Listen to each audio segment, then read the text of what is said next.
Hello అండి, welcome back to my channel. చాలామంది అడుగుతున్నారు కదా అక్క, బ్లౌజ్ కటింగ్ అండ్ స్టిచ్చింగ్ చెప్పండి, ఫ్రిన్స్ కట్, అలాగే న్యూ ట్రెండింగ్ ఫ్రంట్ చూస్తారు కదా, ఈ మోడల్ అయితే అడిగారు. స్కిప్ చేయకుండా లాస్ట్ వరకు చూడండి, చాలా క్లియర్గా అయితే ఈ వీడియోని అయితే ఎక్స్ప్లెయిన్ చేశాను. ఈ సారీలో బ్లౌజ్ అయితే సపరేట్గా వస్తుంది. ఇది వచ్చి కట్టు చెంగు క్లాత్ ఉంటుంది కదా, అదైతే చాలా ఎక్కువ ఉంది. ఇందులో అయితే కొంచెం డిజైన్ కోసం అయితే కట్ చేసుకోవాలి, లాస్ట్లో చెప్తాను. సో ఇది లైనింగ్ అనమాట. లైనింగ్ వచ్చి 1 మీటర్ తీసుకోవాలి. దీన్ని అయితే తడిపి ఆరబెట్టాలి నీట్గా. ఇలా కొంచెం ఫోల్డింగ్ చేసుకున్న తర్వాత ఎడ్జెస్ సమానంగా ఉండడం కోసం కింద ఒక లైన్ అయితే డ్రా చేసుకోవాలి. ఇప్పుడు బ్రెస్ట్ లూజ్ చూసుకోవాలన్నమాట. బ్రెస్ట్ లూజ్ని బేస్ చేసే ఈ బ్లౌజు మెజర్మెంట్ అంతా వస్తుంది. 37 ఇంచెస్ అనమాట బ్రెస్ట్. దీన్ని 4గా డివైడ్ చేసుకుంటే మనకి 9.5 అనమాట. చూడండి, ఇక్కడ 37ని టేప్తో 4 ఫోల్డ్ చేసామనుకోండి 9.5 వస్తుంది కదా. ఇలా 9.5కి మార్కింగ్ అయితే చేసుకుని ఎక్స్ట్రా 2 ఇంచెస్ ఖర్చు కోసం అయితే తీసుకోవాలి. ఇప్పుడు బ్లౌజ్ పొడవు అయితే చూసుకోవాలన్నమాట. బ్లౌజ్ పొడవు వచ్చి 15 ఇంచెస్, ఎవరికైనా సరే సరిపోతుంది. ఇంకా హైట్ బాగా తక్కువ ఉంటారు చూసారా, అలాగైతే 14 ఇంచెస్ అయితే తీసుకోండి. ఇప్పుడు నెక్ విడ్త్ తీసుకోవాలన్నమాట. 3 ఇంచెస్, నేను 3.5 తీసుకున్నాను, నాకు ఎక్కువ అయిపోయింది బ్రాడ్నెస్, అందుకనే మీకు 3 ఇంచెస్ తీసుకోండి. ఇక్కడ షోల్డర్ వచ్చి 3 ఇంచెస్, అలాగే ఇక్కడ చంక్ డౌన్ వచ్చి 7 ఇంచెస్ అనమాట. మీరు ఇక్కడ నెక్ విడ్త్ ఒక్కటే చేంజ్ చేసుకుంటే సరిపోతుంది. కింద వచ్చి 4 ఇంచెస్ అనమాట. ఇలా రౌండ్ అయితే తీసుకోవాలి. ఇప్పుడు చంక రౌండ్ తీసుకోవడం కోసం టేప్ని 7 ఇంచెస్ కదా, దీన్ని 2 ఫోల్డ్కి చేసి ఇలా మార్కింగ్ అయితే తీసుకోండి మిడిల్లోకి. ఇప్పుడు మనం బ్రష్ లూజ్ తీసుకున్నాం కదా 9.5, దాన్ని మార్క్ చేసుకుని ఎక్స్ట్రా 2 ఇంచెస్కి ఒక మార్కింగ్ చేసుకోవాలి. ఇప్పుడు ఇలా ఈ రెండింటి మార్కింగ్ని కలుపుకుంటూ రౌండ్ అయితే తీసుకొని, మీ దగ్గర కరువు స్కేల్ లేదనుకుంటే హ్యాండ్స్తోనే తీసుకోవచ్చు. ఇక్కడ నేను నడుము దగ్గర మెజర్మెంట్ ఏం తీసుకోలేదు, మనం సైడ్ హుక్స్ ఇస్తాం కాబట్టి నేను ఏం తీసుకోవట్లేదు. ఇప్పుడైతే ఈ మార్కింగ్ బేస్ చేసుకుంటూ కట్ చేసుకోవాలన్నమాట. ఇప్పుడు ఫ్రంట్ పార్ట్ అయితే కట్ చేసుకుందాము. చూసారు, ఇప్పుడు లైనింగ్ మీద ఇలా బ్యాక్ పార్ట్ అయితే పెట్టాం కదా, దాని మీద 1 ఇంచ్ ఎక్స్ట్రా ఉండాలన్నమాట. బ్యాక్ ఫ్రంట్ది సేమ్ డ్రా చేసుకోండి. బ్యాక్ పార్ట్ ఎలాగుందో మొత్తం కూడా చూడండి. సైడ్ ఇలా డ్రా చేసుకుందాం కదా. ఇప్పుడైతే మెజర్మెంటే చూస్తాము. సైడ్ చూడండి, నేను చెప్పాను కదా, సైడ్ పైన ఒక 1/2 ఇంచ్, కింద 1 ఇంచ్ వరకు ఎక్స్ట్రా తీసుకుని ఇలా లైన్ అయితే డ్రా చేసుకోవాలి. ఇప్పుడు షోల్డర్ తీసుకోవాలి. మనం 3 ఇంచెస్ తీసుకుందాం కదా, అలాగే 3 ఇంచెస్కి షోల్డర్ విడ్త్ తీసుకోవాలి. నెక్ విడ్త్ వచ్చి 3 ఇంచెస్ అని చెప్పాను కదా, గుర్తుపెట్టుకోండి. ఇక్కడ నెక్ డౌన్ వచ్చి 6 ఇంచెస్. ఇలా మార్కింగ్ అయితే తీసుకుని ఇలా బాక్స్లో అయితే డ్రా చేసుకోండి. ఇప్పుడు ఈ మార్కింగ్ దగ్గర నుంచి కింద నుంచి 2 ఇంచెస్కి మార్క్ చేసుకుని ఇలా సైడ్ ఒక 1/2 ఇంచ్ లేదా 1/4 ఇంచ్ వరకు మార్క్ చేసుకుని, నేను చూపిస్తున్నాను కదా వీడియోలో, అలా అయితే డ్రా చేసుకోండి. సో కింద వైపు నెక్ కూడా ఇలా కరువు స్కేల్ ఉంటే ఇలా కొంచెం కరువు వస్తుంది, లేదనుకుంటే మీరు హ్యాండ్ తోటే డ్రా చేసుకోవచ్చు అనమాట. చూడండి, నేనైతే టేప్ తోటే స్ట్రైట్గా అయితే లైన్ గీస్తున్నాను. ఇక్కడ మోడల్ అనేది మన ఇష్టం అండి. మనకు క్రాస్ కావాలంటే క్రాస్ తీసుకోవచ్చు, లేదా స్ట్రైట్గానే తీసుకోవచ్చు. ఇక్కడ కింద వైపు నుంచి 4 ఇంచెస్కి మార్క్ చేసుకోండి, ఫ్రిన్స్ కట్ చేసుకోవడం కోసం. ఇప్పుడు సైడ్ని 1.5కి ఒక మార్క్ అయితే చేసుకోండి. ఇప్పుడు పైన షోల్డర్ కనిపిస్తుంది కదా, అక్కడి నుంచి 10.5కి ఇంకొక మార్కింగ్ అయితే చేసుకోండి. ఇప్పుడు నేను చూస్తున్న మెజర్మెంట్ ప్రకారంగా అయితే కట్ చేసుకోండి, మీకు పర్ఫెక్ట్ వస్తుంది ఫ్రిన్స్ కట్ అయితే. ఇలా స్ట్రైట్గా అయితే ఒక లైన్ డ్రా చేసుకోండి. ఇలా మనకి 10.5 తీసుకుందాం కదా, అక్కడ వరకు. ఇప్పుడు ఈ చంక్ ఉంది కదా, మిడిల్లోనమాట, ఆ రెండింటి మిడిల్లో ఇలా కరువుస్కి వెళ్తే కానీ ఇలా షేప్ అయితే తీసుకోండి. ఇంకొక డాట్ కనిపిస్తుంది కదా, అక్కడి నుంచి 1.5కి మార్క్ చేసుకుని స్ట్రైట్గా లైన్ డ్రా చేయండి. అక్కడి నుంచి ఇక్కడ పాయింట్ కనిపిస్తుంది కదా, ఇక్కడికి ఇలా కొంచెం కరువు షేప్లో తీసుకోండి అనమాట. సో ఈ మార్కింగ్స్ ఇలా తీసుకుంటే మనకి ఫ్రిన్స్ కట్ అనేది చాలా అంటే చాలా నీట్గా వస్తుందన్నమాట. ఇలా ఒకసారి అయితే ట్రై చేయండి. ఇప్పుడైతే కట్ చేసుకుందాము.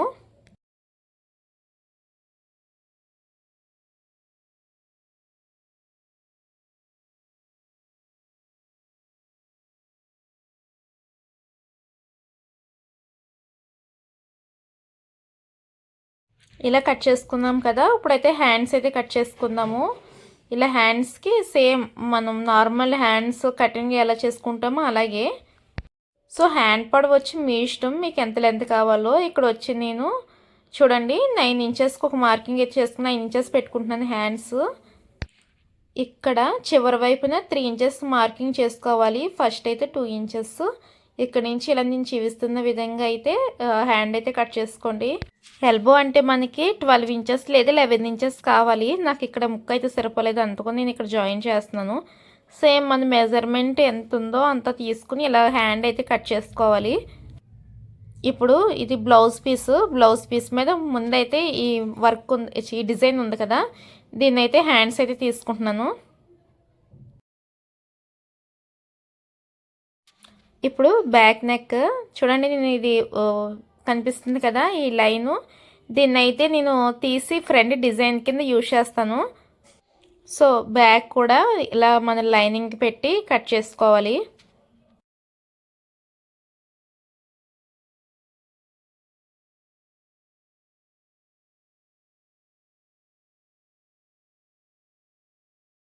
ఇప్పుడు ఫ్రంట్ అనమాట. ఫ్రంట్ ఆల్రెడీ మనం కట్ చేసాం కదా, మొత్తం ఆ పీసెస్ అన్నీ కూడా ఇక్కడ పెట్టి మొత్తం కట్ చేసుకోవాలి. ఇప్పుడు బ్యాక్ పార్ట్ అయితే జాయిన్ చేసుకోవాలన్నమాట. ఇక్కడ క్లాత్ నేను స్టిచ్ చేసి రివర్స్ చేస్తాను, చూసారా? ఇలా రివర్స్ చేసి కింద అయితే ఒక ఫిల్ట్ వేసుకున్నాను, అలాగే టక్స్ అయితే ఇస్తాను. ఇవి ఆల్మోస్ట్ అందరికీ తెలిసే ఉంటుంది కాబట్టి దీన్ని అంత పూర్తిగా నేను ఎక్స్ప్లెయిన్ చేయట్లేదు. సేమ్ ఇలాగే ఫ్రంట్ పార్ట్ కూడా నేను జాయిన్ చేసి రివర్స్ చేసి స్టిచ్ చేసుకుని సైడ్ అంతా కట్ చేసుకున్నాను అనమాట. చూడండి చాలా ఈజీ, ఇది ప్రతి ఒక్కరు కూడా వచ్చు కాబట్టి నేను స్టిచ్చింగ్ అయితే చూపించట్లేదు, ఎక్స్ప్లెయిన్ అయితే చేస్తున్నాను. ఇవి ఫ్రంట్ పార్ట్ చూసారా, ఈక్వల్గా అంటే రెండు కూడా ఒక దాని ముందు ఒకటి ఉండాలన్నమాట ఆ షేప్స్ అనేవి. ఇప్పుడైతే దీనికైతే జాయిన్ చేసుకుందాము. చూడండి మీకు కరెక్ట్గా ఉన్నాయి లేదు ఒకసారి అయితే చెక్ చేసుకోండి. చూడండి ఇక్కడ చూడండి కరెక్ట్గా ఉన్నాయి కదా. ఇప్పుడు సేమ్ హ్యాండ్స్ కూడా మనం జాయిన్ చేసుకుని ఇలా రివర్స్ చేసుకుందాము. ఇప్పుడు మనం కట్ చేసినవన్నీ కూడా మెయిన్ క్లాత్కి అటాచ్ చేసుకుందామా. ఇప్పుడు మనం ఫ్రంట్ పార్ట్లో మోడల్ అయితే స్టిచ్ చేసుకోవాలి. ఇక్కడ మనం బార్డర్ అయితే కట్ చేసుకుందాం కదా, దీన్ని అయితే సైడ్ కనిపిస్తుంది కదా, దీన్ని ఫోల్డింగ్ చేసి స్టిచ్ చేసుకోవాలి 2 సైడ్స్. ఇప్పుడు ఈ ఫ్రంట్ పార్ట్లో చూడండి నేనైతే ఒక లైన్ డ్రా చేస్తున్నాను. ఇక్కడ కార్నర్ దగ్గర నుంచి 2 ఇంచెస్, అలాగే ఇక్కడ 2 ఇంచెస్. మనకి ఏంటంటే ఈ షేప్ అనేది కరెక్ట్గా రావడం కోసం ఇప్పుడు ఆ కార్నర్ దగ్గర నుంచి మనం ఒక లైన్స్ అయితే డ్రా చేసుకోండి. ఇప్పుడు ఈ బార్డర్ ఉంది కదా, దీన్ని అయితే మనకి లెంత్ సరిపోతుంది లేదు చూసుకుని కట్ చేసుకుని ఇలా జాయింట్ అయితే చేసుకోవాలన్నమాట. చూడండి ఇలా జాయింట్ చేసుకున్న తర్వాత ఈ ఎక్స్ట్రా ఉంది కదా, ఇప్పుడు మనం లైనింగ్ కట్ చేస్తాము, ఇప్పుడు సేమ్ ఆ షేప్లోనే దీన్ని తీసుకోవాలి. ఇప్పుడు ఈ ఫ్రంట్ పార్ట్ అయితే జాయింట్ చేసుకుందాము 2 సైడ్స్ కూడా. ఇలా జాయింట్ చేసిన తర్వాత ఇలా ఫింగర్తో అయితే ఇలా రఫ్ చేయండి. ఇప్పుడు ఫ్రంట్ షేప్ చేయడం కోసం మిడిల్లో ఫోల్డ్ చేసి ఇలా 1 ఇంచ్ మార్క్ చేసి చూడండి, ఇక్కడ నేను స్టిచ్ చేశాను కదా మార్కింగ్, అక్కడి నుంచి కొంచెం కొంచెంగా క్రాస్ అయితే తీసుకుని కట్ చేసుకోవాలి. ఇలా కట్ చేసుకున్న తర్వాత ఇక్కడైతే ఫిల్ట్ వేసుకోవాలన్నమాట లైనింగ్. అలా జాయింట్ చేసి రివర్స్ చేసి స్టిచ్ చేసుకోవడమే. ఇప్పుడు నేను చెప్పాను కదా కట్టు చెంగులో క్లాత్ ఎక్కువ వస్తుంది ప్లెయిన్ అని, ఆ కింద బార్డర్ కోసం అయితే నేను కొంత క్లాత్ని అయితే కట్ చేసుకున్నాను. నాకు సారీ అనేది చాలా ఎక్కువ వచ్చింది కాబట్టి నేను కట్ చేసుకున్నాను అనమాట. లేదు అనుకోండి మీ దగ్గర బార్డర్ ఉంటే మీరు కట్ చేసుకోని అవసరం లేదు. ఇప్పుడు ఈ బార్డర్ని చూడండి బ్యాక్ సైడ్, ఇలా బ్యాక్ సైడ్ పెట్టి చూడండి ఇలా ఫోల్డింగ్ చేసి స్టిచ్ చేసుకుందాం కదా. ఇక్కడ కింద వైపున కూడా కొంచెం ఫోల్డింగ్ చేసుకోవాలి. ఇక్కడ పై వైపున కొంచెం ఫోల్డింగ్తో ఇలా షేప్ అయితే తీసుకోండి. మీకు కావాలనుకుంటే ఇక్కడ క్రాస్గా కూడా తీసుకోవచ్చు. నేను ఇలా కొంచెం డిజైన్ కింద అయితే ఇలా తీసుకుని స్టిచ్ చేసుకున్నాను. చూడండి ఈ సైడ్ అనేది కొంచెం పీస్ తక్కువ అని చెప్పేసి నేను జాయిన్ చేశాను. ఈ రెండింటిని కూడా అటాచ్ చేసుకోవాలి. ఇప్పుడు సేమ్ హ్యాండ్స్ కూడా జాయిన్ చేసుకోవాలండి. ఇలా హ్యాండ్స్ కూడా జాయిన్ చేసుకుందాం కదా. చూడండి నేను ఓవర్లాక్ అయితే చేసుకున్నాను. సో 1 సైడ్ మొత్తం కూడా స్టిచ్ చేసుకున్న తర్వాత సెకండ్ సైడ్ ఉంది కదా 1 సైడ్, ఇక్కడైతే కింద నుంచి ఒక 3 ఇంచెస్ వరకు కూడా ప్లెయిన్గా వదిలేసి ఇలా జాయింట్ అయితే చేసుకోవాలి. ఇక్కడ మనం హుక్స్ అయితే ఇచ్చుకుంటున్నాము, మీకు కావాలనుకుంటే జిప్ అయినా ఇచ్చుకోవచ్చు. చూడండి, మనం డ్రెస్కి కట్స్ ఎలాగా స్టిచ్ చేస్తామో సేమ్ అలాగే ఫోల్డింగ్ చేసి ఇక్కడైతే జాయిన్ చేయాలన్నమాట. ఇక్కడ నేను స్టిచ్ చేసి అయితే చూపిస్తున్నాను. మనం డ్రెస్కి సైడ్ సేమ్ కట్స్ ఎలా స్టిచ్ చేస్తామో సేమ్ అదే విధంగా అయితే ఇలా ఫోల్డింగ్ చేసుకుంటూ స్టిచ్చింగ్ చేసుకోవాలి. చూసారు కదా, ఇలా మనం స్టిచ్ చేసుకుందామా. ఇప్పుడైతే రివర్స్ చేసుకోండి ఒకసారి. సైడ్ కూడా మన మెజర్మెంట్ ప్రకారంగా మనం స్టిచ్చెస్ అయితే వేసుకోవాలి. ఇప్పుడు వన్ సైడ్ హుక్స్ అలాగే వన్ సైడ్ తాళ్ళు పెట్టుకోవాలన్నమాట. చూసారు కదా, ఈ వీడియో మీకు అర్థమయ్యే ఉంటుందని అనుకుంటున్నాను. ఈ వీడియో మీకు నచ్చినట్లయితే తప్పకుండా లైక్ చేసి షేర్ చేసి కామెంట్ చేయడం అయితే మర్చిపోకండి. నెక్స్ట్ వీడియోలో ఇంకొక బ్లౌజ్ లేదా డ్రెస్తో మళ్ళీ కలుద్దాం. మరి ఉంటాను. Bye bye.